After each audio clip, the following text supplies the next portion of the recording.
Marlène et Jean-Claude sommes très heureux de te présenter une émission très spéciale afin de comprendre les faits d'actualité.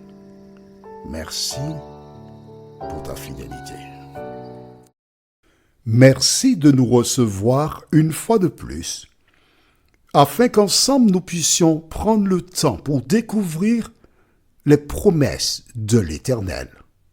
Rappelle-toi, notre thème est le temps de détresse. Nous avons deux références bibliques. La première nous vient du livre de 1 Roi, chapitre 17, les versets 1 à 6, et 1 Roi, chapitre 18, les versets 1 à 4.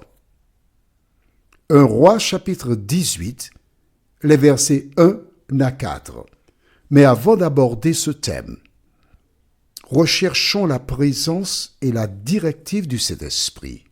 Prions.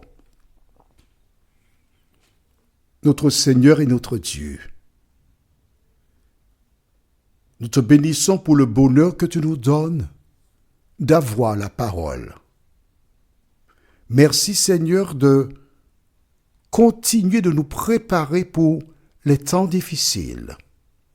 Cet esprit, nous te remercions de nous conduire dans toute la vérité et de nous permettre, ô Dieu, de ne pas faire partie des vierges folles, mais des sages qui ont de l'huile dans leurs lampes, afin d'acclamer Jésus quand il paraîtra dans le ciel, nous t'en prions, au nom de Jésus et pour ta gloire éternelle.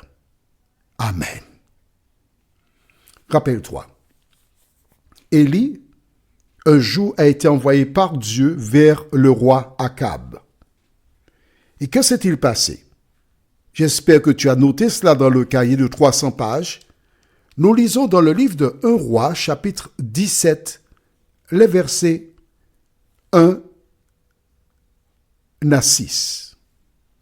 1 Roi, chapitre 17, les versets 1 à 6 déclarent. Je lis dans la Bible le Semeur. Un prophète nommé Élie, originaire du village de Tishbé en Galahad, vint dire au roi Akab: Aussi vrai que l'Éternel, le Dieu d'Israël que je sers, est vivant, il n'y aura ces prochaines années ni rosée, ni pluie, sauf si je le demande. Après cela, l'Éternel dit à Élie: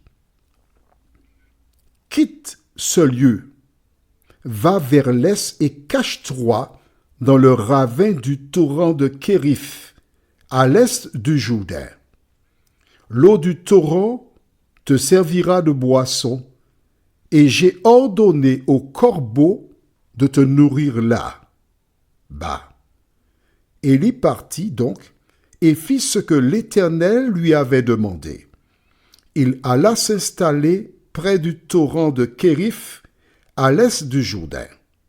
Matin et soir, les corbeaux lui apportaient du pain et de la viande, et il se désaltérait de l'eau du torrent.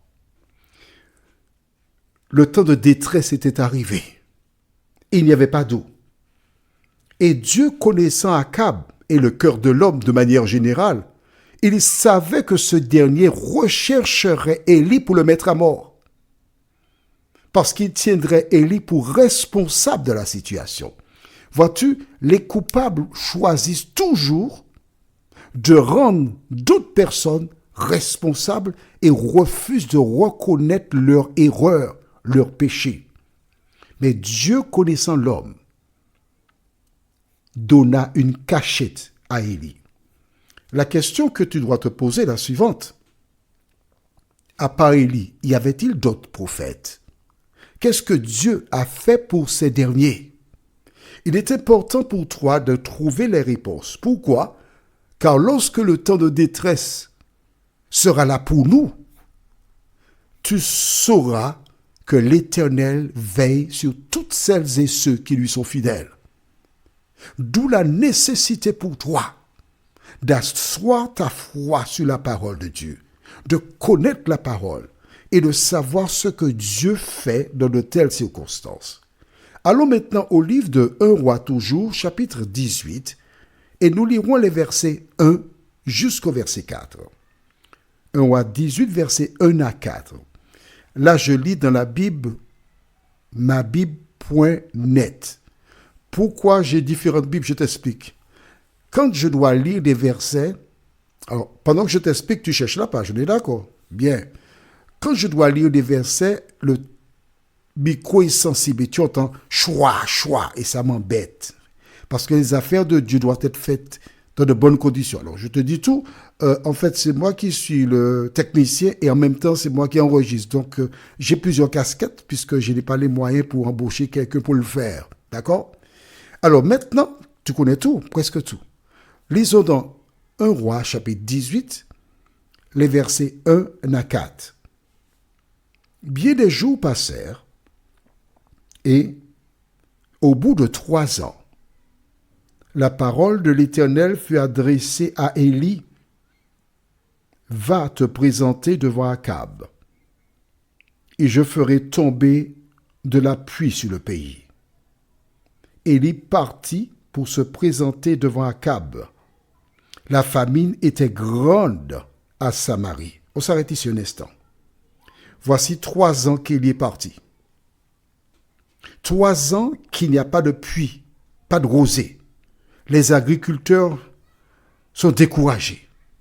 Ils ne peuvent pas planter parce que le soleil tape sur la culture et il n'y a pas d'eau pour arroser. Les animaux ont soif. Les personnes ne se baignent pratiquement plus. Ils font comme certaines personnes, ils font des bains de soleil. Ils se mettent nus au soleil pour se baigner, pour tuer les microbes. 3 années, il n'y a pas d'eau. Et Dieu vient, il s'adresse à Élie et lui dit, lève-toi, pars, présente-toi devant Akab. Que fait Élie? La Bible déclare, il se leva, il a obéi à la parole de l'Éternel. Il sait qu'Élie doit le rechercher, que sa tête a été probablement mise à prix, mais ce n'est pas son problème. Il est au service de l'Éternel. Et je dédie cette étude à mon ami Dominique, c'est un parent. Nous échangeons souvent au téléphone, on s'envoie des WhatsApp pour échanger sur des thèmes bibliques, hein? D'accord, rien d'autre. Et c'est lui, en quelque part, lors de nos échanges, qui m'a mis sur la piste de cette série sur le temps de détresse. Et voilà donc, Élie, lorsqu'il entend, il fait quoi? Il obéit. Toi qui écoutes des audios depuis fort longtemps, que fais-tu de tout ce que tu as déjà entendu, compris, reconnu et accepté comme la vérité? Est-ce que tu te contentes de dire, ce qu'il dit, c'est vrai, c'est bien, je suis d'accord avec lui. Oui, mais en fait, après, tu fais quoi? Tu es d'accord et puis après? Être d'accord avec ce que dit la parole, être d'accord avec ce que je dis, ça n'a pas de valeur. Hein? Ce qui a de la valeur, c'est ce que tu fais de la connaissance que l'Éternel te donne. C'est ça qui est important. Que fais-tu? Ça, c'est ton problème. Alors, il a obéi. Nous continuons maintenant au verset 3. Quant à Akab, il fit appeler Abdias, le chef de son palais. Or, Abdias craignait beaucoup l'Éternel. Lorsque Jézabel avait exterminé les prophètes de l'Éternel, il avait pris 100 prophètes et les avait cachés par groupe de 50 dans des grottes où il les avait nourris de pain et d'eau. On s'arrête ici. Dieu avait dit à Élie, va te cacher près du torrent. Nous lisons qu'il semble que Jézabel avait fait mettre à mort des prophètes. On n'a pas le nom. Mais nous savons que, bien que certains prophètes fussent tués, voici un homme, un seul Abdias, qui cacha une centaine de prophètes. Combien d'autres personnes qui, comme Adias, ont caché des prophètes de l'Éternel. Nous l'ignorons. Mais nous savons que l'Éternel veille sur ses enfants. Alors tu me poses la question, pourquoi des prophètes ont-ils été tués? As-tu trouvé la réponse? Voudrais-tu que je te donne une réponse? Allez, dis-moi, oui ou non? Bon, je te dis. Imagine que l'Éternel sait qu'il y a 2-3 prophètes qui sont malades, qui vont mourir dans 15 jours, dans 3 semaines. En faisant arrêter, en permettant que ces prophètes soient arrêtés, traduits devant les autorités, et on les mettra à mort. C'est l'occasion pour ces prophètes de faire quoi? Premièrement, de faire la paix avec Dieu. Deuxièmement, par leur mort, ils inculquent à celles et ceux qui les verront mourir qu'il faut rester fidèle à l'Éternel jusqu'à la mort. Combien de personnes qui, après la mort de ces prophètes, ont accepté l'Éternel? Combien de personnes se sont remises en question pour changer de vie après la mort des prophètes? Nous ne savons pas. Ce qui est révélé aux hommes l'est, mais ce qui ne l'est pas, c'est Dieu seul qui sait. L'important pour toi, c'est pas de savoir pourquoi il a permis ça. L'important pour toi, c'est de faire la paix avec l'Éternel. Prions.